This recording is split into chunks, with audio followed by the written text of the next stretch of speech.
Hello, hello. I am Amanda Warfield. I'm a simplicity focused content marketing strategist and copywriter.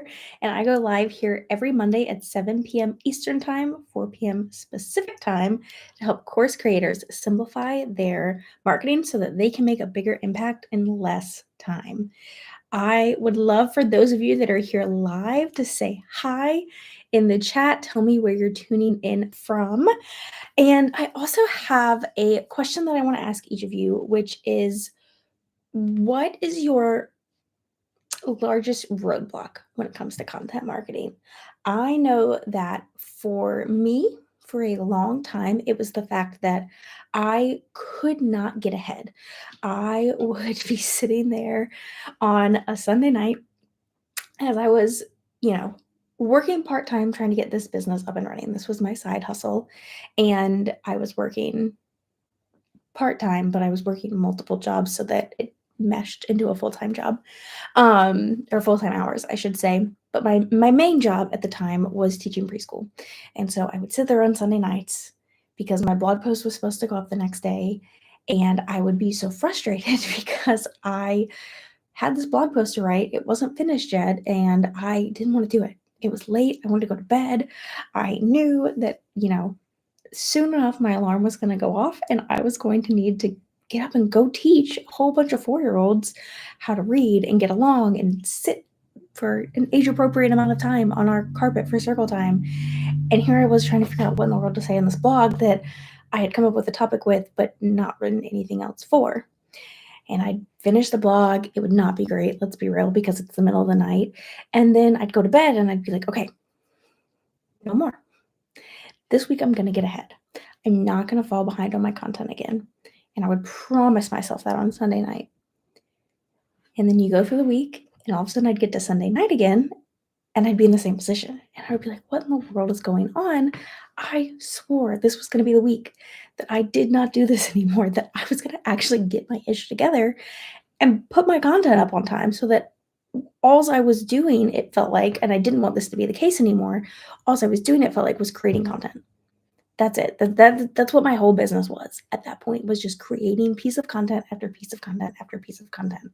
So I'm curious if you have also experienced that, if maybe you're currently in that position where you feel like you're either always creating content or you're never creating content and it's always kind of in the back of your mind.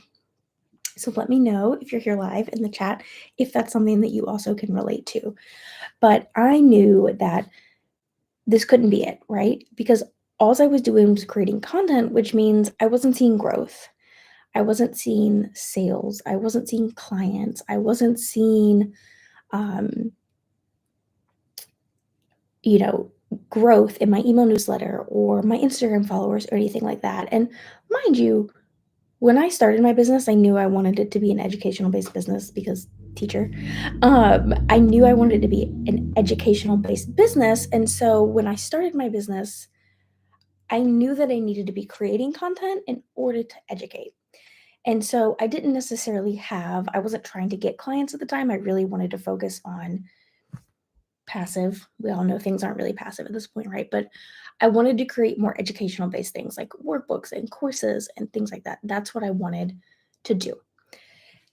But all I was doing was creating content and I wasn't doing anything to grow my business. And it took me a really long time to figure that out. Now, the other side of that, if you're someone who, either decided to start freelancing because you had skills, or you knew you wanted to start a business, but you saw right away like one-to-one is the most profitable way forward, which it is, right? Because you can charge more for one-on-one clients. If you want to get profitable quick, one-on-one services are the way to do it.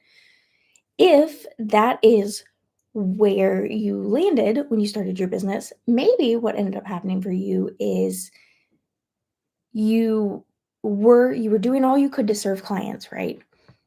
But then outside of serving clients, you were focusing on content.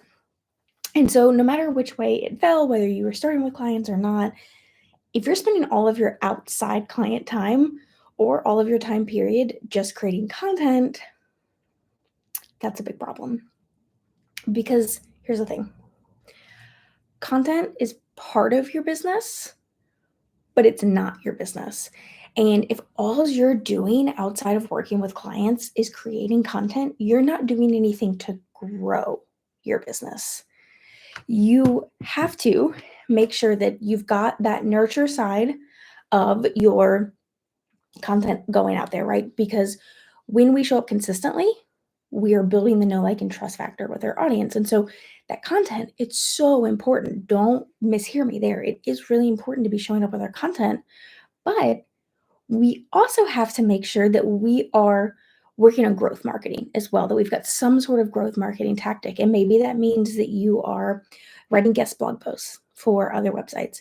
Maybe that means that you're really focused on your SEO. Maybe that means that you are focused on getting on podcasts. Maybe that means you're focused on ads. Whatever it is that you're doing to get in front of a new audience, that's your growth strategy. Here's the thing. A lot of times, and let me know in the chat if you can relate to this, but a lot of times when it comes down to our marketing, we either A, we don't have time for it, period, or we think we don't have time for it, period, and it falls to the bottom of our to-do list, right? We've got clients to worry about, an inbox to check, all of those things, and just who has time for marketing? That's one way that that often ends up. But the other thing that can end up happening is that when it comes to marketing, we fall back on that nurture marketing because it is free or really low cost, right? It is free to start a YouTube channel and to just start going live on YouTube or putting up YouTube videos. It's free to, well, it's not fully free to start a blog, because in order to start a blog, you typically need a website. In most places, you've got to at least pay for hosting. But there are some website hosts that you can do for free, right? So very low cost to start a blog, very low cost to start a podcast. I think I pay $17 a month or something for my podcast hosting, and that's it. And I think I have the step up also. I don't even have the lowest form. And so you can do all of your content marketing for really, really low cost, right? Social media, free. You can just start up an account and start posting away. So we love content marketing because it's free to low cost. I love content marketing because it's free to low cost. It's a great way to market your business. But it isn't going to do a whole lot for you in terms of growth if you're not actively working on that growth, right? So YouTube is great for seeing growth, but also nurturing, but you have to actively be working on that SEO. It's not going to just happen accidentally, right? So we tend to fall back on that content marketing, right? The nurture marketing, because it's free, it's low cost, it is quote unquote easier because of those reasons. Because we know, well, it builds my portfolio, it builds my space, it builds all of my things, and it's free. I don't have to put a lot of money into it, right? However, it is so important that we have that growth marketing as well. But when we fall back and our go-to is always the nurture marketing, the content marketing, when that's always our go-to, we tend to not have time for the growth marketing. As it is, it's hard to find time for content marketing, right? Let alone finding time for growth marketing. How are we supposed to do that? Well, the key to doing that is to making sure that you have a strategy and a plan in place. And content strategy, content plan are two very different things. And I can link to a video I've already done about that in the comments in the description later. But those are two different things. But you've got to have that strategy or plan to make creating content so much simpler. So I've got in this, yeah, I've got my content planner. And within it, I've got my plan for the whole month written out way ahead of time. It's June 17th as I'm recording this, and this is my July 2024 plan.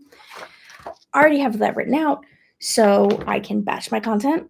If you aren't someone who batches your content, you can at least have that plan ready to go. And then, okay, well, as you find time in your schedule to work on marketing, you know, okay, this has got to be done next. Here's the next email that goes out. Here's the next Instagram post. You've already got it written down, having that plan in place. How many of you that are watching live, or even not, but if you're live, you can go ahead and answer this in the chat. If you are watching this, how many of you have not created a plan for June content yet? I'll ask that. It's June 17th.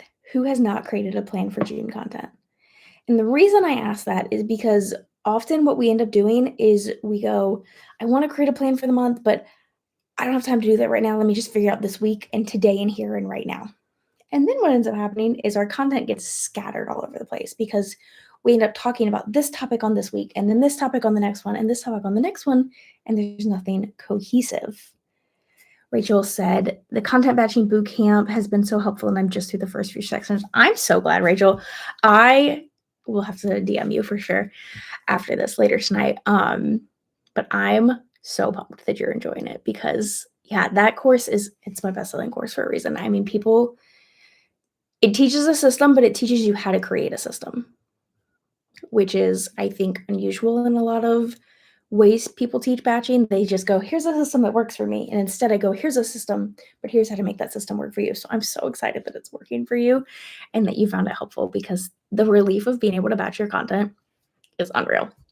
But in order to batch your content, we've got to have a plan, right? So I want to invite all of you to join me. We're going to do this next month, July 8th through 10th, a 3-day challenge to create your August content plan, content planning bootcamp.